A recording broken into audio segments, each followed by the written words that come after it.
The real dilemma for the West and Israel is this, that of course, until the Israelis can determine that they've absolutely destroyed to their satisfaction the nuclear capability of the Iranians, even if they do that, you then have what we call the short-term paradox wrapped in a long-term paradox, which is the short-term paradox means that you've unhinged their nuclear program. The long-term paradox is it probably means that the Iranians in the future will go to a sprint to try and get to that capability in the future.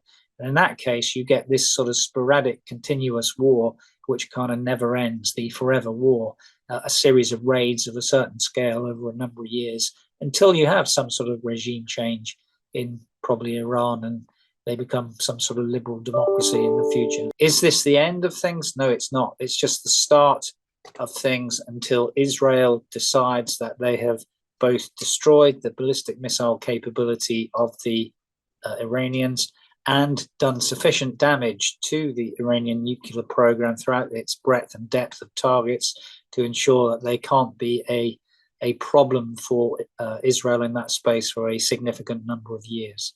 Targeting by the Iranians at the moment has just been against Israeli targets in Israel. It has not included any of the Gulf Cooperation Council targets, UAE, Saudi Arabia, Qatar, Kuwait, where the Americans, for example, have significant forward-loaded capability in the Middle East. It would probably be national suicide for the Iranians if they were to use their proxies or their own ballistic missile capabilities against the US or other allied facilities, including the UK, who has a footprint both in Al Udeid in Qatar and alongside the US Fifth Fleet in Bahrain.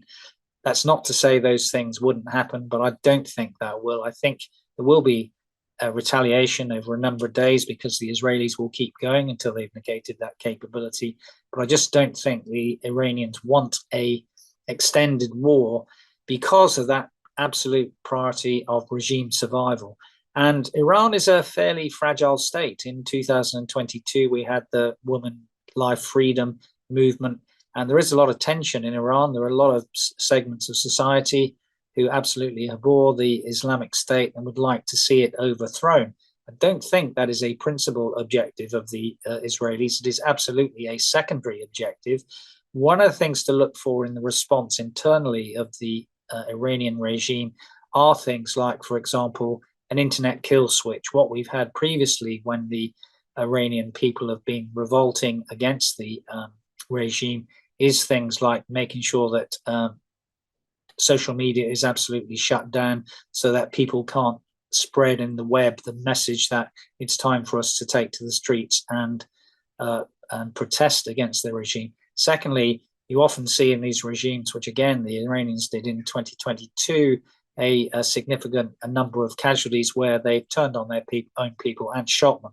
When the security forces don't do that, then a regime is in peril. So there are all the indicators and warnings to look for internally in Iran as if the regime may implode or not implode. And this is the dilemma again for Iran.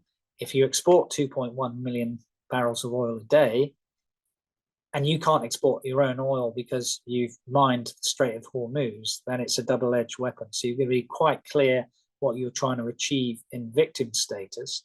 And I think in terms of information operations, the Iranians will play on that in the next couple of days because there are various audiences where playing the victim, and of course it was Israel who attacked them, can be a beneficial thing for the Iranians, particularly in the authoritarian axis. And it'll be interesting, therefore, to see what the wider response has been or will be in the next few days from China, Russia, North Korea. They've already sort of course, said that Israel is the aggressor and should cease operations and that sort of stuff.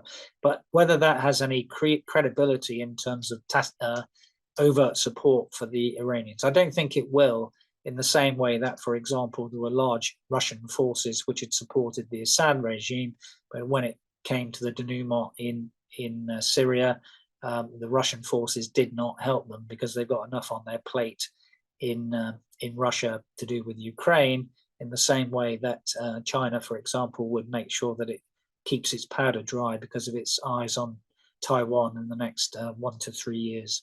ונשמרתם מאוד על נפשותיכם, כך אתם מצילים את עצמכם. וכך אתם גם עוזרים לנו לנצח את הברברים האלה בטהרן, הם ישלמו מחיר מאוד כבד על רצח ילדים ונשים ואזרחים חפים מפשע. אנחנו נשיג את כל המטרות שלנו, ונסיר את האיום הקיומי הכפול, גם של הגרעין וגם של אלפי טילים כאלה. זה לא יהיה, אנחנו מנצחים. Well, you can expect some heavy lifting, I think, still from the Israeli Air Force. They will continue to strike nearly on a 24-hour basis. Of course, they keep on having to refuel. You've got to rearm. You've got to make sure that your engineering of your aircraft is fine. So the sortie rate that they generate will be important. You know, can they match what they had on day one? Probably not, because aircraft break. But there will be this cadence of the Israelis going after target, because they will have developed over a number of years what we call a joint prioritized target list. They'll be ticking those off as they go along. If they're to their satisfaction, they've not destroyed elements of various Iranian nuclear sites or ballistic missile sites, Natanz or Fordo, they will re-attack based on what we call battle damage assessment. So this thing isn't over by a long way from the Israeli perspective.